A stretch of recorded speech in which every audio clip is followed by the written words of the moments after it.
Hello students, I am Chandrasekhar Bhardwaj, PGT English at Jeevan Jyoti Global School, Aligarh Road, Palwar. So today we are going to discuss about the format of a letter writing. कि letter writing का format क्या है, इसके बारे में हम discuss कर रहे हैं.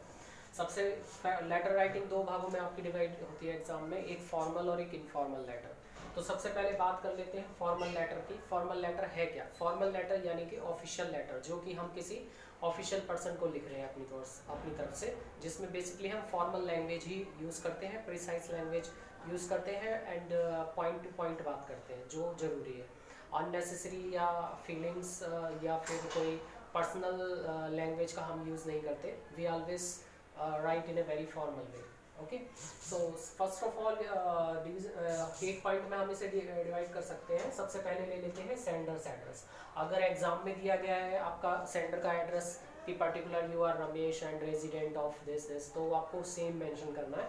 अगर वहाँ पर एड्रेस मेंशन नहीं है तो you can take any of the address. चाहे तो आप फिर अपने घर का एड्रेस भी डाल सकते हैं, कोई भी एड्रेस डाल सकते हैं, फिर that will be your choice. तो सेंडर्स एड्रेस लिखते वक्त आपको ध्यान रखना है कि कॉमा वगैरह हम जनरली यूज़ नहीं करते.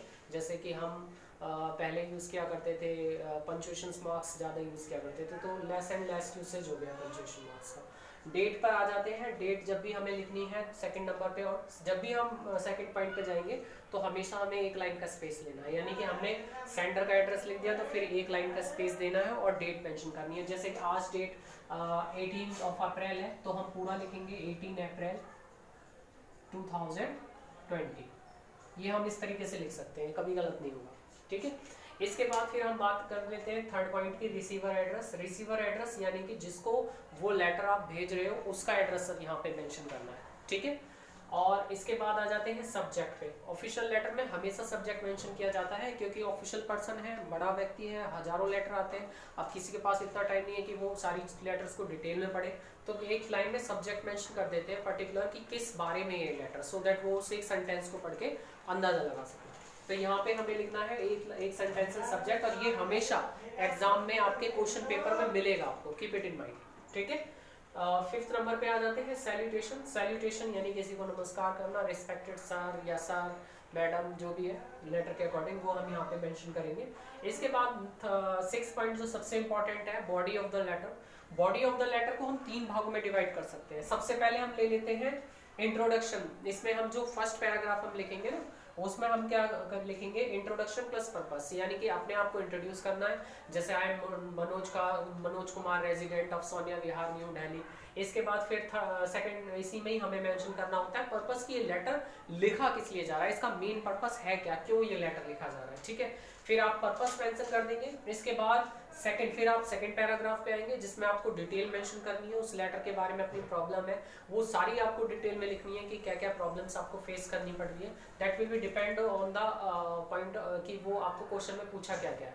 सपोज आपको लाउड स्पीकर के खिलाफ कंप्लेन करनी है, या नॉइज पॉल्यूशन के अलावा अगर आपको यहाँ वाटर पॉल्यूशन है, या कोई भी सब्जेक्ट या टॉपिक हो सकता है, उसके अकॉर्डिंग आपको डिटेल मेंशन करनी है. तो डिटेल में याद रखेगा, use always formal language. Third है कंक्लूड. अब थर्ड नंबर पे सबसे एंड में आप इंक्लूजिंग कर देते हैं, एंडिंग कर देते हैं अपने लेटर की. तो यहाँ पे याद रखिएगा, जब आप एंडिंग कर रहे हो तो यहाँ पे आपको एक्सपेक्टेशन लिखनी करती है, दैट व्हाट यू एक्सपेक्ट, कि अब आप क्या एक्सपेक्ट करते हो. सो जनरली हम जैसे एक्सपेक्ट करते हैं, I hope necessary actions would be taken by the authorities. ठीक है. तो इस तरीके से हम अपनी एक्सपेक्टेशंस या अपनी सजेशन भी दे सकते हैं कि अगर ऐसा किया जाए इस प्रॉब्लम के रिगार्डिंग तो सॉल्यूशन हो सकता है. ठीक है. तो सजेशन प्लस एक्सपेक्टेशंस हम कंक्लूडिंग पैराग्राफ में लिख देते हैं एंड में, दैट इज द एंडिंग. इसके बाद फिर 7th नंबर पे कॉम्प्लीमेंट्री क्लोजिंग, एक एंडिंग कर देते हैं कॉम्प्लीमेंट्री क्लोजिंग करते हुए यहाँ पे हम. और 8th नंबर पे आ जाता है sender's name, signature and designation.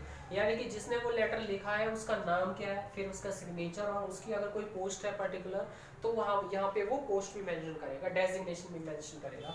तो ये formal letter, format of a formal letter हो गया. इसके बाद इनफॉर्मल लेटर पे आ जाते हैं, यानी कि पर्सनल लेटर, जो आप अपने रिलेटिव को, भाई को, सिस्टर को, किसी भी अपने रिलेटिव को लिखते हो, तो that will be format of a informal letter, जिसे हम पर्सनल लेटर कहते हैं. ये पर्सनल है, ये इम्पर्सनल है. ठीक है.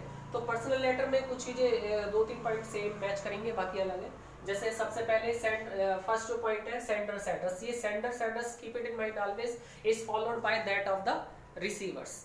ओके. सेकंड नंबर पे हम आ जाते हैं डेट के ऊपर, डेट वही सेम मेंशन करनी है।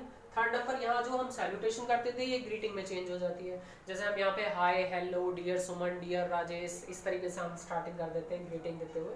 अब इसकी जो बॉडी है वो थोड़ी सी चेंज है, इसमें हम बिगनिंग करते हैं कि जैसे I hope everything is good at home, तो इस तरीके से हम बिगनिंग कर सकते हैं। डिपेंड करेगा कि लेटर किस बारे में लिखा जा रहा है, या आई रिसीव योर लेटर, हम इस प्रकार से बिगनिंग कर सकते हैं कि last time I got your letter and found that you got a first division, इस तरीके से हम कोई भी बिगनिंग कर सकते हैं। नेक्स्ट है मेन कंटेंट, हम उसमें लिखेंगे कि किस पर्पज से लिखा जा रहा है लेटर। सपोज आप चाहते हो कि आपका फ्रेंड हॉलीडेज आपके साथ स्पेंड करे, तो इस रिगार्डिंग आप यहाँ पे मेन कंटेंट अपना लिख सकते हैं। फिर एक एंडिंग कर देते हैं कि I hope your parents are quite good and well and I quite expectations of the blessings of your parents and my love is with you, इस तरीके से हम एंडिंग कर देते हैं इस तरीके के लेटर्स की। सेंडर्स, फिर वही सेंडर का नेम आएगा और फिर सबसे एंड में सिग्नेचर कर दिया जाता है। तो ये है format of a letter writing और format of a informal letter, ठीक है। तो यहाँ पे हम एंड करते हैं, इसके बाद हम डिस्कस करेंगे next what type of language should be written during informal language क्या है, फॉर्मल लैंग्वेज क्या है, so that you can get good vocabulary, आप यूसेज कर सकें और you can get good marks, you can get full marks. Okay, that's all.